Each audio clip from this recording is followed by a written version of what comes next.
जोहार साथी।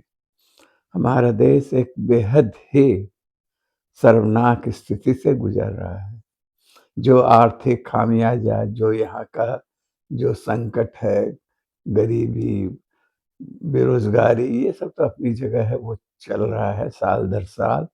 उसका कोई निष्पादन नहीं, उसका कोई निकास का मार्ग दिखाई नहीं दे रहा है।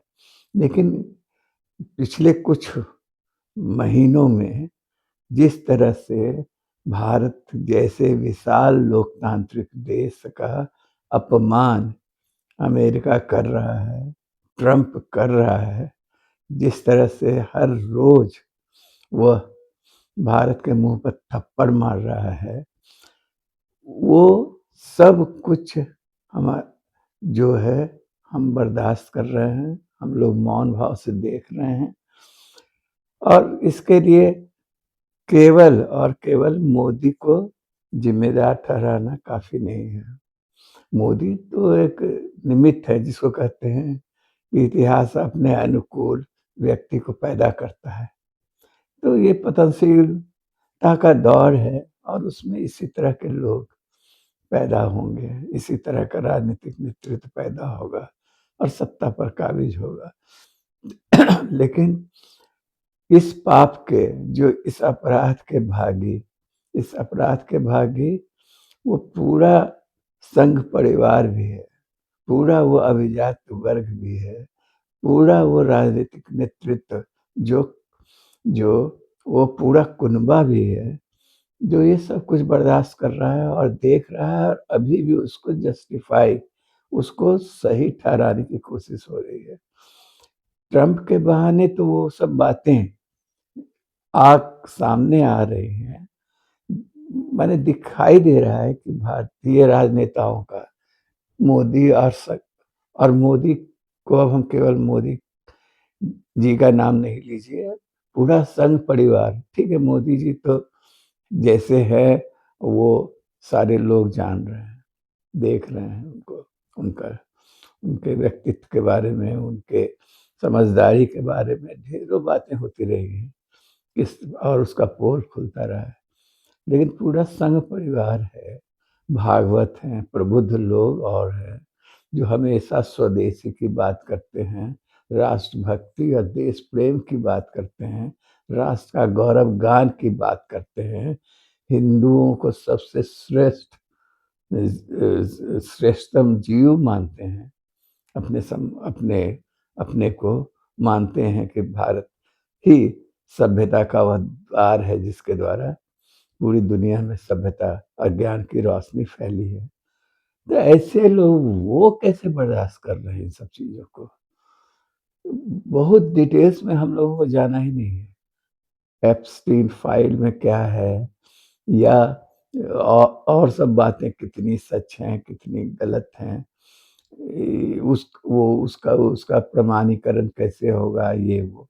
लेकिन जो बातें, जो घटनाक्रम है, जो एक साधारण आदमी भी जिसको देख सकता है, समझ सकता है, वो अपमानजनक स्थिति क्या लोगों को दिखाई नहीं दे रही है।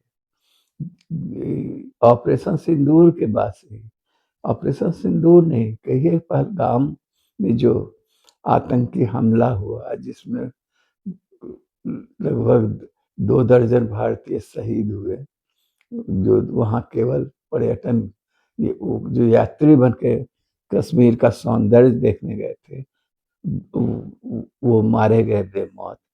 वहाँ से देखिएगा तो ऑपरेशन सिंदूर तो बात की बात है, वो घटना ही क्यों हुई, उसके लिए कौन जिम्मेदार है, कैसे आतंकवादी आ गए और घुस गए, 2 3 4 लोग, 5 लोग, और उन्होंने इतना बड़ा कत्लेआम किया, कई घंटे तक अभियान चलाया और सारा जो हमारा सुरक्षा कवच, सुरक्षा के लिए जिम्मेवार लोग माने सोए हुए थे, लगता है जैसे ये। और उसके लिए, उसके बाद भी उसको, उस घटना के लिए जो जिम्मेवार थे उनको उनको उनकी जिम्मेदारी तय होना, उनको सजा होना, आतंकवादियों को पकड़ा जाना, ये सब बातें होनी चाहिए थी। तो वो सब होने के बजाय उसको एक मौके की तरह इस्तेमाल किया गया। एक छद्म युद्ध पाकिस्तान के साथ छेड़ा गया और खूब ढिंढोरा पीटा गया कि हम इस तरह से पाकिस्तान को बर्बाद कर देंगे और ये वो। और वो युद्ध मुश्किल से 2 या 3 दिन चला और युद्ध विराम भी हो गया, जैसे-तैसे, कैसे हो गया। युद्ध विराम हुआ और आप तो कुछ बता नहीं रहे हैं कैसे हुआ। ठीक-ठीक, माने बता रहा है अमेरिका, ट्रम्प बता रहे हैं कि हमने प्रेस ये क्या कहते हैं, हमने ट्रेड डील किया, इन पर दबाव दिया कि हमारे साथ यदि बिज़नेस करोगे, व्यापार करोगे, हम तुमको तभी करने देंगे जब तुम युद्ध विराम करोगे। और इस धमकी के आके भारत नतमस्तक हो गया। उसके बाद की भी घटनाक्रम लगातार मोदी कम से कम एक बार नहीं दर्जनों बार बोल चुके हैं कि उन्होंने ये समझौता युद्ध विराम कराया। उसके बाद भी यदि पाकिस्तान आतंकवादी देश था, उसके बावजूद यदि हमारी नज़र में हम तो ढिंढोरा पीटते रहते हैं उस बात को और वो बगलगीर रहा अमेरिका के। अमेरिका हर तरह से उसकी मदद भी करता रहा और उसकी पीठ भी थपथपाता रहा। और वो उस भारत के समकक्ष उसको मानता रहा। आप चिल्लाते रहिए कि वो आतंकवादी देश है। तो वहाँ से शुरू होता है। फिर एक टेरिफ वाला मामला शुरू हुआ और उसको लगातार उसका इस्तेमाल पूरी दुनिया में ट्रम्प पागल की तरह कर रहे हैं उसका अपना। ठीक है, अभी मदान्ध हाथी जैसे करता है काम, वैसा वो कर रहे हैं। सत्ता के शीर्ष पर हैं, मजबूती से बने हुए हैं और सत्ता पर बने रहने के लिए वहाँ एक जो उनका वोट बैंक है, वो है श्वेतांबर, श्वेत लोगों का, गोरा चमड़ी वाले लोग जो वहाँ के मूल वहाँ जो अमेरिकन हैं, वो और जिनके मन में हमेशा से अश्वेतों के प्रति, बाहर से आने वालों के प्रति घृणा नफ़रत रहा है, वही उनकी ताकत है। और उनको खुश करने के लिए अमेरिका लगातार इस बात को, जिस तरह से हम अपने यहाँ एक छद्म राष्ट्रवाद को जगाते हैं, उसी तरह अमेरिका में ट्रम्प ने जगाया है।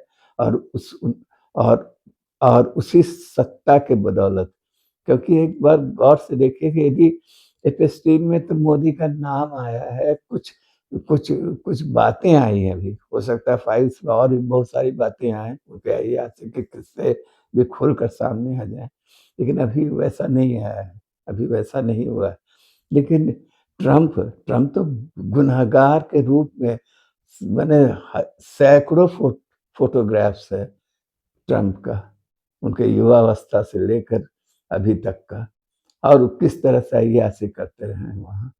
और उसके बावजूद वो आदमी, वो जो अब खुद एक बड़ा गुनहगार है, वो मोदी को धमका रहा है। मोदी को धमका रहा है, मोदी के बहाने पूरे भारत को धमका रहा है, धमकी दे रहा है, एक तरह से अपमानित कर रहा है। धमकी तो बात की बात है, पहले तो अपमानित कर रहा है। ट्रेड डील जो अभी पहले तो टैरिफ बढ़ा के 50% तक कर दिया गया था। यानी अमेरिका भारत से आयात जो अमेरिका जाता है माल, उसमें महज 2 या 3% टैरिफ लगता था, ज़माने से, बहुत दिनों से। लेकिन ट्रम्प के आने के बाद, दोबारा सत्ता में आने के बाद और ट्रम्प के पगलाने के बाद वो टैरिफ बढ़ा के 50% तक चला गया। कह के चला गया कि 25% टैरिफ लगाया गया, 25% आपको जुर्माना है एक तरह से कि आप रूस से तेल खरीद रहे हैं। और लॉजिक ये देता है ट्रम्प, और ये कि हम चाहते हैं कि रूस और यूक्रेन का युद्ध चले। तो इस तरह का युद्ध तो इज़राइल भी इसी तरह का युद्ध छेड़े हुए है फ़िलिस्तीन के खिलाफ। उसके खिलाफ आपने कभी तो नहीं उतना सख्त कदम उठाया और बोला और कहा कि आपकी घेराबंदी की जाएगी, इस तरह। वो तो आपका पार्टनर है एकदम। तो इसलिए कि अब ट्रम्प युद्ध के बहुत विरोधी हैं, ऐसा कहीं साबित नहीं होता है। सारी राजनीति की एक बड़ा व्यापारी है और वो किस तरह से खुद अपने फ़ायदे के लिए और अपने देश के जो कॉर्पोरेट जगत को फ़ायदा पहुँचाने के लिए पूरी दुनिया को अपने ढंग से इस्तेमाल करने की कोशिश कर रहा है। जो डेमोक्रेसी, लोकतंत्र का मुखौटा अमेरिका लगाए हुए था अब तक, और उसकी आड़ में भी उसके उसके गुनाहों की एक लंबी फ़हरिस्त है। वही अमेरिका अब बेनकाब हो गया है, पूरी तरह नंगा हो गया है और वो अपने आर्थिक हितों के अनुरूप सारा काम कर रहा है। तो ठीक है, वो तो अपने आर्थिक अनुरूप कर रहा है, ट्रम्प कर रहे हैं अपना। वो चाहते हैं कि हमें रूस को प्रभावित करें, रूस को एकदम अपने नियंत्रण में रखें, अपने शर्तों के हिसाब से पूरी दुनिया में बिज़नेस करें। और इसके लिए वो रूस को युद्ध को बहाना बनाकर रूस की घेराबंदी की गई है। एक दूसरा उनका जो जो उनको चुनौती देने वाला देश है ईरान, उसको उसकी घेराबंदी की गई है। हर जगह सैंक्शन प्रतिबंध लगाया गया है। पूरी दुनिया को मजबूर किया जा रहा है कि उनके साथ व्यापार नहीं करे, और भारत उस गुनाह में साबित हो रहा है। और बताइए कैसा घटनाक्रम रहा कि ट्रंप लगातार अपमानित करते रहे मोदी को, और मोदी खामोश रहे, सब कुछ सहते रहे। क्यों? उसका कोई जवाब अब तक नहीं आया। इसके अलावा पैंतरा तो ये दिया गया कि यूरोपियन देशों से समझौता किया गया। थोड़ा-सा अमेरिका, ये क्या कहते हैं आपको, रूस से समझौता किया गया। रूस को भारत बुलाया गया। रूस तो ऐसे पुराने ज़माने से भारत का मित्र रहा है, मित्र देश रहा है, और हर तरह से मदद करता रहा है भारत का। यहाँ के स्टील प्लांटों के, बोकारो स्टील प्लांट सहित कई स्टील प्लांटों के बनाने में रूसी कोलैबोरेशन उसने से मदद मिला है, उससे हथियार और ताकत मिलता रहा है भारत को। बांग्लादेश का जब विभाजन हुआ था, जिसमें बन रहा था, उस समय जैसी परिस्थितियाँ थी, उस समय भी जैसे अभी बेड़ा अमेरिका का चीन की तरफ गए, ये क्या कहते हैं, ये ईरान की तरफ समुद्र के करीब पहुंच चुका है, उसी तरफ भारत की तरफ मूव किया था। इसी तरह का एक बड़ा युद्ध, बेड़ा पोत जिसको कहते हैं। और उस समय रूस ने भारत का नैतिक समर्थन ही नहीं किया, खुल्लम खुल्ला समर्थन किया था, और जिसके कारण वो स्थितियां बदल गई थी, और उस संकट से भारत निकला था एक विजेता के रूप में। अब वही उस रूस को बुला के आप समझौता करते हैं सब तरह का, और लेकिन फिर जाके अमेरिका के चरणों में बैठ जाते हैं। यानी जिसको कहते हैं विक्रम बेताल वाली कहानी में होता है ना, अंत में बेतलवा फिर डाल पर, तो उसी तरह में बेतलवा फिर डाल पर, यानी मोदी फिर चले गए हैं ट्रंप के शरण में। इसके पीछे दो कारण है। केवल एक तो ये है कि मोदी को ट्रंप कुछ बातों के लिए, कुछ ऐसे उसके पास गुप्त जानकारी है, रखता है वो, जिसके कारण वो ब्लैकमेल कर रहा है।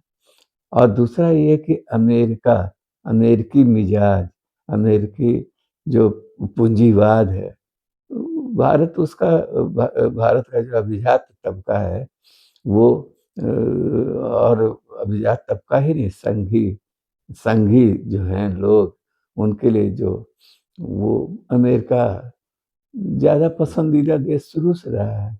तो इसलिए भी वो अमेरिका के शरण में जाता है। रूस से भले संकट के समय मदद ले ले, लेकिन उसकी वो अमेरिका ही उसका आदर्श देश रहा है। और अब ये पूरे प्रकरण को, यानी अमेरिका ने जो ऑपरेशन सिंदूर के बाद से ट्रंप ने जिस तरह से भारत को अपमानित करना शुरू किया, और जिसकी चरम परिणति इस डील के रूप में सामने आई है।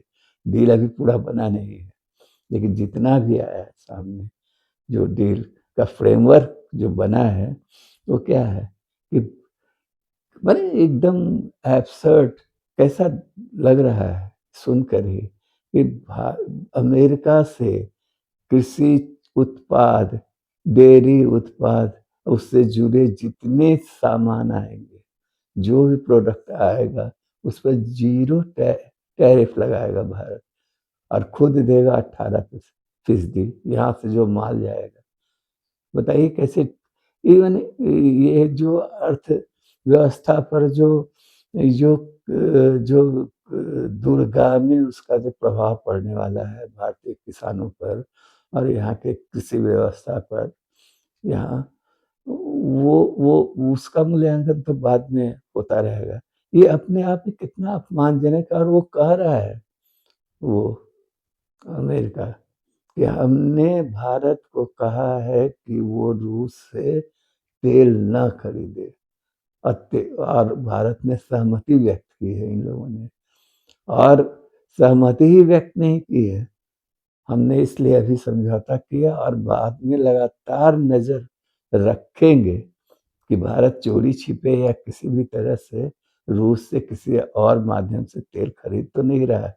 यदि ऐसा करेगा तो ये सारा डील खटाई में पड़ेगा, और टैरिफ फिर हम बढ़ा के 50% कर देंगे। तो भाई इसके लिए ठीक है, ये जो बातें कह रहा है, तो क्या मजबूरी है ये बताना चाहिए ना। संसद में सवाल उठाया जा रहा है, पूछा जा रहा है, पूरा विपक्ष पूछ रहा है, राहुल गांधी पूछ रहे हैं, तो आप जवाब दीजिए ना, आपके पास नैतिक ताकत है यदि, तो आप बताइए कि ये परिस्थितियां हैं, इस परिस्थितियों में हमने ये डील किया है। तो आप बोलेंगे नहीं, कुछ कोई जवाब नहीं देंगे, संसद के प्रति आप जवाबदेह नहीं है, ना विपक्ष के प्रति तो नहीं है, देश के प्रति सब जानना चाहते हैं कि क्या बात है। यदि एपस्टीन फाइल्स या लोग क्लियर कट आरोप लगा रहे हैं कि अडानी अंबानी के व्यापारिक हितों के कारण उसका उसके उसके वजह से मोदी झुकते हैं। सब लोग बताते हैं, सब ये चर्चा में बहुत दिनों से है कि अडानी के खिलाफ जो अमेरिका में केस है भ्रष्टाचार का, रिश्वत देने का, अमेरिका अमेरिकी शेयर होल्डरों के पैसे से रिश्वत भारत में उन्होंने दिया है, ये उस पर आरोप है, और इसके लिए वहाँ वहाँ की अदालत उनको सजा देगी, दे सकती है, और वो मुकदमा भी चल रहा है, खुला रुकता है, चलता है। तो सीधा लोग कहते हैं कि मोदी इसके कारण कॉम्प्रोमाइज कर रहे हैं। एप्स्टीन एप्स्टीन फाइल जो खुल गया है उसमें मोदी का चर्चा है, अंबानी की चर्चा है कि उनको अंबानी की को गोरी तनवी लड़की युवा युवती की दरकार थी। इस तरह की बातें सामने आ रही है। अरे ये सारा बेशरम देश, उनका पूरा कुनबा इसको देख रहा है, उनका तमाम मंत्री, कोई इन सब प्रश्नों का जवाब, विदेश मंत्री हो या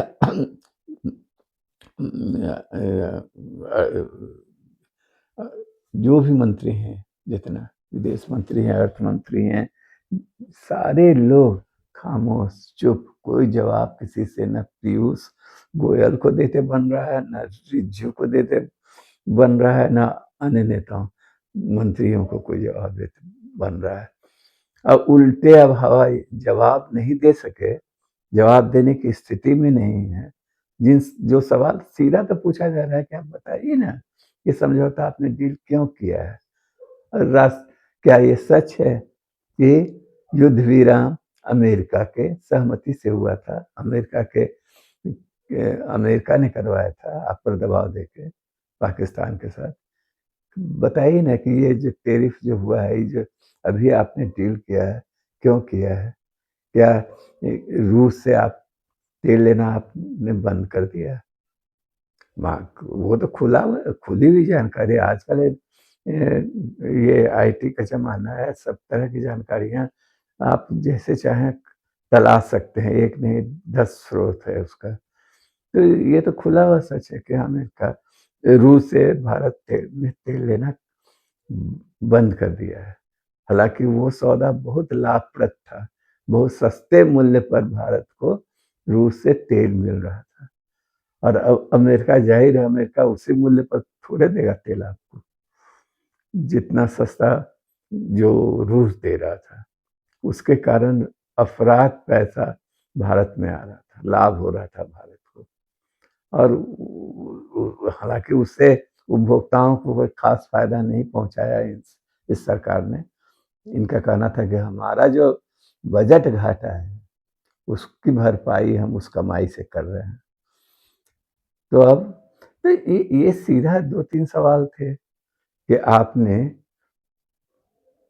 जो युद्ध विराम होगा पाकिस्तान के साथ, क्या अमेरिका ट्रंप के अनुसार उनके दबाव में आके आपने किया? अभी जो डील हुआ है वो डील आपने अमेरिका के एकदम इस यह बात पहले मानी जो ट्रंप जैसा कह रहे हैं कि रूस से अब आप भारत तेल नहीं खरीदेगा, यानी वो अमेरिका तय करेगा कि आप किससे व्यापार करें नहीं करें, किससे तेल खरीदें नहीं खरीदें। ये सब अब एक भारत ऐसे विशाल स्वयंभू जिसको कहा जाता है आजाद मुल्क के लिए कितने शर्म की बात है कि वो उसके बारे में, उसकी व्यापार नीति के बारे में, उसके अर्थनीति के बारे में, उसके विदेश नीति के बारे में सब कुछ तय करेगा अमेरिका। और यही सवाल आपसे पूछा जा रहा है, आपसे जवाब देते नहीं बन रहा है। और उल्टे ये अफवाह फैला दिया गया, ये जवाब भाग गए संसद में राष्ट्रपति के अभिभाषण पर का जवाब आपको देना था। और विपक्षी दलों द्वारा जो सवाल उठाए गए थे उसका जवाब देना था 4 तारीख को, तो खुद उपस्थित नहीं हुए। और एक कहा यह गया कि उनको प्राणों का ही खतरा हो गया था, उनके साथ कुछ भी हो सकता था। कांग्रेस की जो महिलाएं थीं, महिला सांसद वहां थी, वो इन पर आक्रमण कर देती, दांत से काट ले सकती थी उसको। मैंने कितना फजूल बेहुदा बातें हो रही हैं, और इसको जस्टिफाई भी कर किया जाए। बहुत सारे लोग, संसद में प्रचंड बहुमत आपका है, संसद को चलाने का पूरा जिम्मेवारी आपकी है, पूरी ताकत आपके पास है। कई बार आप कर चुके हैं, मार्शल से लोगों को फेंकवा दिए हैं उठा के। तो अचानक आप इतना डर गए आपको। यार क्या है ये सीधी बात नहीं है? ये कि आप जवाब देने से बचना चाहते थे और इसलिए आपने ऐसा किया है। लेकिन यहाँ तक भी, लेकिन इस पूरे घटनाक्रम में जो बार-बार एक चीज़ें कौंधती है और बात-बात जेहन को परेशान करती है कि केवल मोदी गुनहगार हैं क्या? इस गुनहगार के लिए तो वो सब तमाम लोग हैं जो जो मोदी को बनाए हुए हैं, उनकी उनको सत्ता में बनाए हुए हैं, उनके कृत्य का समर्थन करते हैं। और उसमें पहला नंबर है संघ का, उन संघी नेताओं का, भागवत का, जो बहुत बड़का देश प्रेमी बनते हैं और राष्ट्र एकदम हिंदू धर्म की पताका उठाए फिरते हैं हर जगह। और जो मानते हैं कि स्वदेशी होना चाहिए और स्वदेशी और की बात करते हैं, राष्ट्रवाद की बात करते हैं, राष्ट्र के गौरव की बात करते हैं, दिन रात पीटते रहते हैं। हिंदू धर्म की धर्म जो ध्वज पताका लिए घूमते फिरते हैं हमेशा अपने को। और उनको नहीं दिखाई दे रहा है ये सब, संघ के दिग्गज नेताओं को। वो नहीं देख रहे हैं कि मोदी किस तरह से माने एक घटिया व्यक्ति साबित हो रहे हैं और किस तरह से उन्होंने देश को रसातल में पहुंचाने का काम और इस तरह से अपमानित करवा रहे हैं पूरी दुनिया में। नहीं देख रहे हैं वो लोग। और वो नेता जो है उनके चारों तरफ घेर के उनको बैठे हैं और उसको जस्टिफाई करते हैं, चाहे रिज्जू हो, पीयूष गोयल हो, चाहे स्पीकर हमारे जो बिरला, जो विपक्ष की तरफ जहाँ सर घुमाते हैं तो मुंह उनका एकदम चिढ़ से भर जाता है। और सत्ता पक्ष की तरफ जहाँ सर घुमाते हैं तो एकदम विहसित, एकदम मुस्कान से भर जाता है जिनका चेहरा। निर्लज्ज लोग हैं ये लोग, तमाम लोग। और हमारे यहाँ जो जो बहुत सारे तथाकथित जो और नेता हैं, ये नायडू हैं, नीतीश कुमार हैं, तो इस तरह के जो नेता जो उनको सत्ता में बनाए हुए हैं, उन लोगों को नहीं दिखाई दे रहा है ये सब चीज। और वो इस चीज के लिए गुनाहगार नहीं है क्या? क्योंकि मोदी की असली ताकत यही कि सत्ता है। सत्ता में जब तक वो बने रहेंगे, वो इसी तरह भारत को को अपमानित करवाते रहेंगे और भारत को, यहाँ की परिसंपत्ति को, यहाँ के लोगों के हित को कौड़ियों के मोल बेचते रहेंगे। और याद रखिए कि इसके लिए केवल मोदी जिम्मेवार नहीं होंगे, पूरा ये जो मिडिल क्लास है, केवल नेता और जो जो राजनीतिक नेतृत्व और जो जो समाज का प्रभु वर्ग है, केवल वही जिम्मेवार नहीं होगा। ये जनता जनार्दन, जनता का वो बड़ा तबका जो पूरा मिडिल क्लास है, जो मौन भाव से इन सब चीजों को देख रहा है और अभी भी मोदी का मुरीद बना हुआ है, वो भी उतना ही गुनहगार होगा। और याद रखिए ये भी कि उनकी खिल्ली उड़ाकर, उनका जो क्या मीम बनाकर, उसको तरह तरह का वल्गर वीडियो बना के उसको नाचते हुए इजराइल में ट्रम्प और इजरायली नेता के बीच नाचते हुए मोदी का वीडियो जारी करने से इस सबसे कोई फर्क नहीं पड़ने वाला है। ये बेशर्म बेहया लोगों का जमात है, जो जैसे कहते हैं ना, एक बार कोई आदमी सड़क पर नंगा हो जाए तो फिर उस शर्मनाक चीज नहीं रह जाती।